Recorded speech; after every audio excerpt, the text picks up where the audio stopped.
Mas a instituição fez uma nova chamada, nova tomada de preço, uma outra empresa organizada em outro sindicato, porque a partir dos absurdos que foram feitos, as empresas escolhem qual sindicato, qual categoria que vai pertencer, ofereceu, portanto, outro piso salarial de R$ 1.500.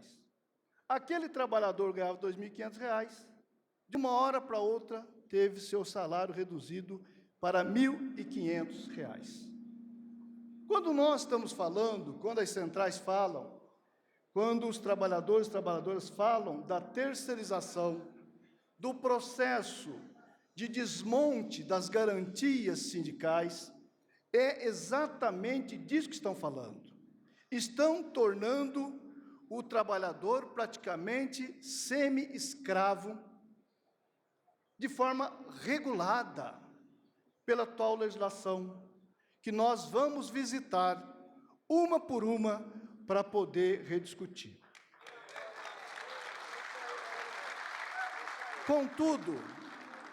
Contudo, nós temos que ter consciência do tamanho das demandas e das complexidades que nós estamos falando. Hoje é dia 18 de janeiro, 18 dias de governo, né, Rui? 18 dias de governo sob o comando do presidente Lula. A bem da verdade que ele começou a comandar antes de tomar posse. Mas 18 dias de governo, a gente faz uma atividade dessa para dizer: instituiremos o grupo de valorização do salário mínimo. Se comparado com o primeiro governo do presidente Lula, este ato foi realizado no final de 2005 para 2006. Veja o quanto nós estamos mais acelerados na retomada da liderança do presidente Lula, com a disposição de unir o Brasil, unir a classe trabalhadora e reconstruir as políticas públicas, os direitos e reconstruir o Brasil. Esse é o propósito. E é preciso ter consciência que esta valorização do salário mínimo será feita pelo conjunto de governo. Por essa razão, o planejamento, a fazenda, a casa civil, da indústria, previdência, está presente no grupo de trabalho. Porque aqui nós vamos fazer respeitando a previsibilidade da nossa economia. A previsibilidade é importante para o empresariado, para os prefeitos, para os governadores, para o governo federal, para as instituições da economia, para que nós possamos fazer o que nós fizemos no primeiro governo do presidente Lula, que é crescer o poder de compra do salário mínimo, mantendo a inflação, mantendo o equilíbrio fiscal. Então, esse é o processo que nós vamos construir. Por que nós vamos construir? Porque nós já fizemos uma vez e sabemos que é plenamente possível fazer de novo. Quem fez, sabe como fazer. É importante que a gente tenha clareza disso. E clareza que nós, o nosso governo, característica do nosso governo, orientação do presidente Lula, não tem canetaço, tem construção de entendimento. Não tem imposição de governo. No campo das relações do trabalho, nós vamos construir entendimentos, consensos, de forma que a gente possa oferecer ao parlamento, facilitando o trabalho para que nós possamos transformar em políticas públicas para fortalecer o trabalho, fortalecer os sindicatos, fortalecer a classe trabalhadora e, acima de tudo, retomar o processo vigoroso de geração de empregos e oportunidade. Esta é a nossa visão sobre esse debate que nós estamos falando. Eu sei que nós temos aqui também servidores e servidoras, não é verdade? Com a permissão da ministra Esther, nós queremos dizer a vocês, nós não vamos anunciar hoje as ações de relações servidores, mas nós vamos organizar uma agenda sob a liderança da ministra Esther para a gente discutir a 151, para discutir outras questões relativas à política dos servidores e servidoras, tá bem? Então, hoje nós queremos valorizar, acima de tudo, a agenda de construção da política de valorização vigorosa do salário mínimo. Portanto, a imprensa, os colegas da imprensa, que perguntam bastante, perguntaram para mim esses dias todos, e o Rui, quanto vai ser, como vai ser? Eu falei, vou falar no ato com as centrais, na presença do presidente Lula. O salário mínimo está em vigor, R$ 1.302. A partir daqui, nós vamos construir na mesa de negociação, nesse grupo instituído a partir do despacho do presidente Lula. Portanto, com previsibilidade, com serenidade, pé no chão, com tranquilidade, mas nós haveremos, viu meu companheiro Moisés, presidente do Sindicato Metalúrgico da ABC, em nome dele, cumprimento todos os companheiros e companheiras aqui presentes, em nome da Ivone, presidente do Sindicato Bancários, dos dois, cumprimento aí todos os companheiros, em particular, todas as companheiras aqui presentes, os nossos agradecimentos, um abraço, e vamos em frente que vai dar certo. Um abraço, valeu!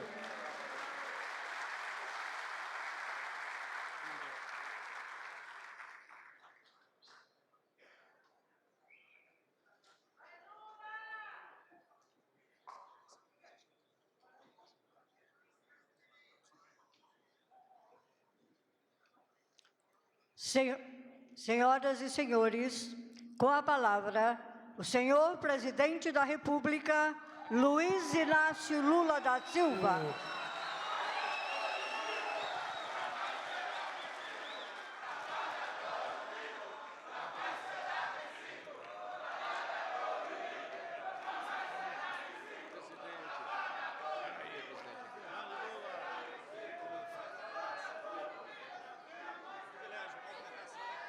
Companheiros e companheiras, deixa eu terminar de falar, peraí. Tudo bem? Deixa eu terminar de falar. Trabalhador unido jamais olha aqui. Conhece essa? Olha, Chiquinho. Tudo bem? Ô, gente, eu queria contar uma história para vocês. Mas antes de contar a história, eu queria dar um conselho aos companheiros que montam essa estrutura para a gente fazer atividade aqui. Eu já percebi nas outras que eu participei,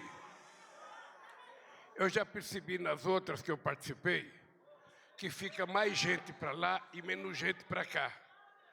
Então é preciso saber se a gente não tem que fazer o púlpito virado para lá, para a gente falar para onde tem mais gente. Porque todo mundo que fala aqui, fala virado para cá, onde tem menos gente. A segunda coisa que eu queria pedir era que fosse colocada uma caixa de som para retorno aqui, para que as pessoas que estão aqui escutem o que as pessoas estão falando, porque normalmente a gente não escuta o que as pessoas estão falando. Eu estou apenas pedindo para a gente tentar ver se a gente muda, porque eu já participei de vários eventos aqui, e essa formação aqui não é a melhor. Tá? Bem, dado o aviso, eu queria contar uma história para vocês. Em 1980,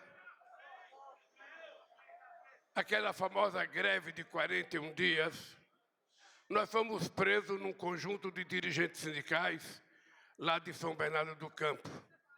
Mas foram presos também vários dirigentes sindicais de outras cidades, de Santo André. E nós resolvemos fazer uma greve de fome.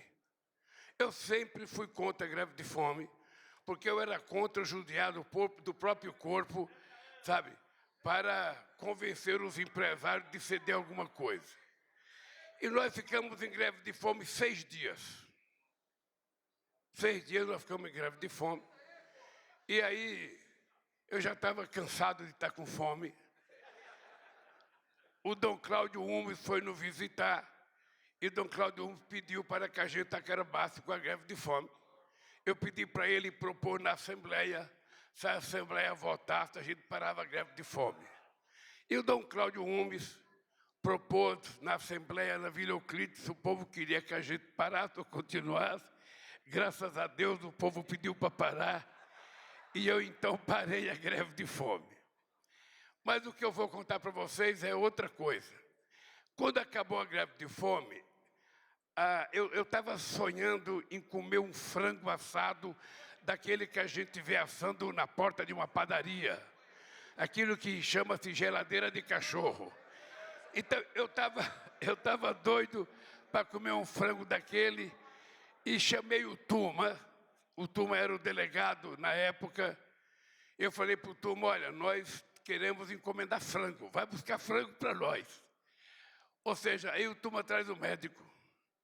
E o médico falou, olha, vocês não podem comer. Vocês vão tomar meio copo de suco de mamão, de vitamina de mamão. Amanhã vocês vão tomar um copo, depois vocês vão voltar a comer normal. Eu estou dizendo isso para lembrar vocês que eu estou sentindo que vocês estão com sede de democracia. Vocês estão com sede de participação. Porque vocês sabem que a gente não pode fazer tudo de única vez ou fazer tudo de uma única hora só. Vocês sabem que o nosso lema é união e reconstrução desse país. Porque nós pegamos esse país semi-destruídos. A comissão de transição encontrou todas as áreas do governo muito fragilizada.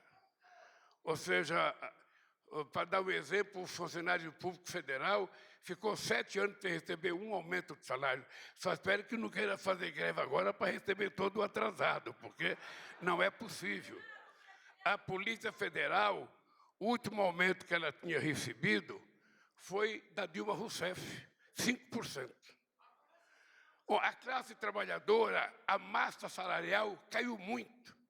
Eu lembro que, quando eu estava na presidência, 95% dos acordos salariais feitos pelas categorias organizadas era com aumento real acima da inflação. Esse ano, me parece que nem 17% fez acordo ganhando alguma coisa acima da inflação. Então, caiu a massa salarial. Caiu a massa salarial do setor público e do setor privado. E mais ainda, inventaram a carteira profissional verde e amarela, que não serviu para nada, criaram o trabalho intermitente, que não serviu para nada, e desmontaram todo o conjunto de direitos que a classe trabalhadora tinha conseguido construir desde 1943. Aqui, nesses dirigentes sindicais, ninguém quer voltar a construir a estrutura sindical tal como era. A pessoa sabe que tem que ter mudança. A pessoa sabe que o mundo do trabalho mudou, que é preciso a gente se modernizar, é preciso a gente se reinventar a nível de estrutura e é necessário a gente se reinventar na construção de uma nova relação entre capital e trabalho. É por isso que nós vamos criar uma comissão de negociação, sabe, primeiro com o sindicato, com o governo, com os empresários, para a gente acabar com essa história de que o trabalhador trabalhar em aplicativo, ele é um microempreendedor. Ele não é um microempreendedor. Ele percebe que ele não é microempreendedor quando ele se machuca, quando ele fica doente, quando quebra a moto, quando quebra o carro.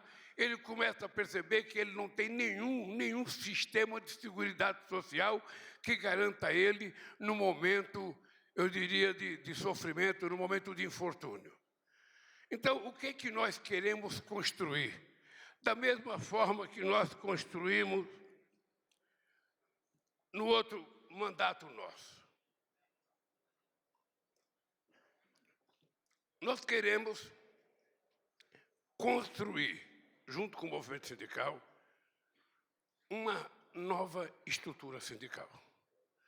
Nós queremos construir com vocês o estabelecimento dos novos direitos que nós queremos constituir numa economia totalmente diferente da economia dos anos 80. Eu estou falando dos anos 80 porque aqui eu estou vendo um monte de gente que foi dirigente sindical nos anos 80.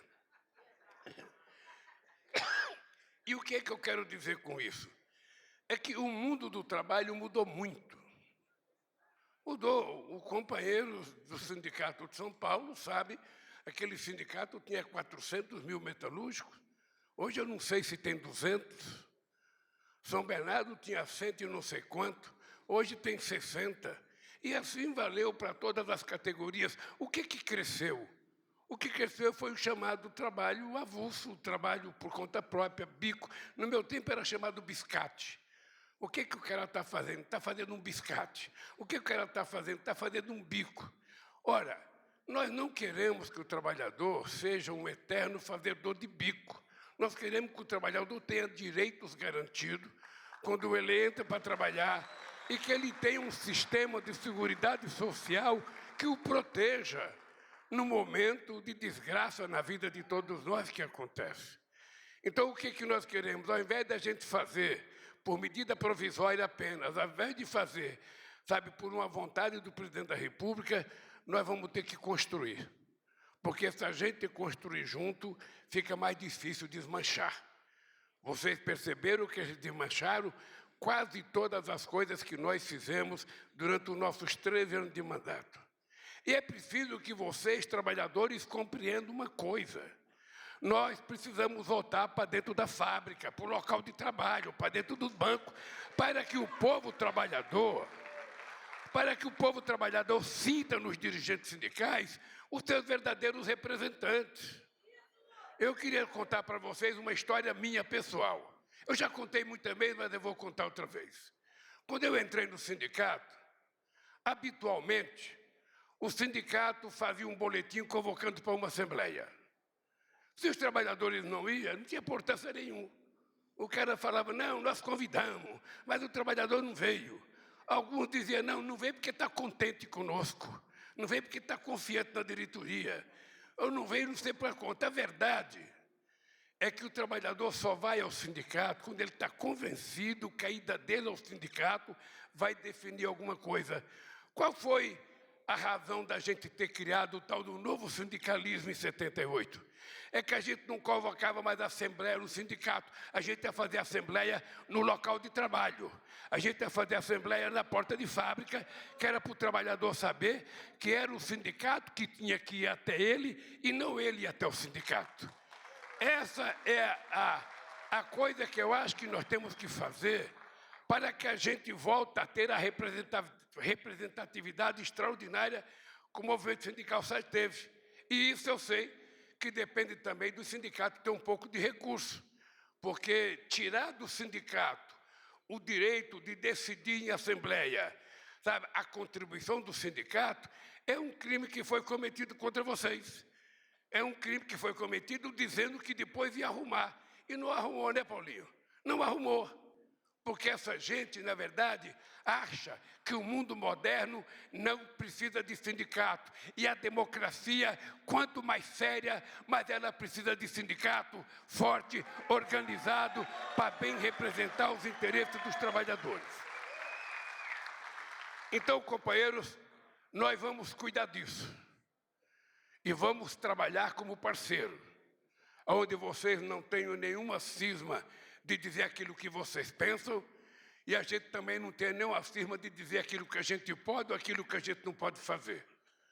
Vocês sabem que nós começamos a governar antes de tomar posse, porque o governo que estava aí, ele fez um orçamento que não dava sequer para cumprir aquilo que ele tinha prometido durante o processo eleitoral. Foi a primeira vez na história do Brasil que um candidato ganha as eleições e começa a governar antes de tomar posse. E eu, obviamente, que agradeço aos deputados, aos senadores, que votaram a PEC para permitir que a gente pudesse começar a trabalhar e pagar os nossos compromissos.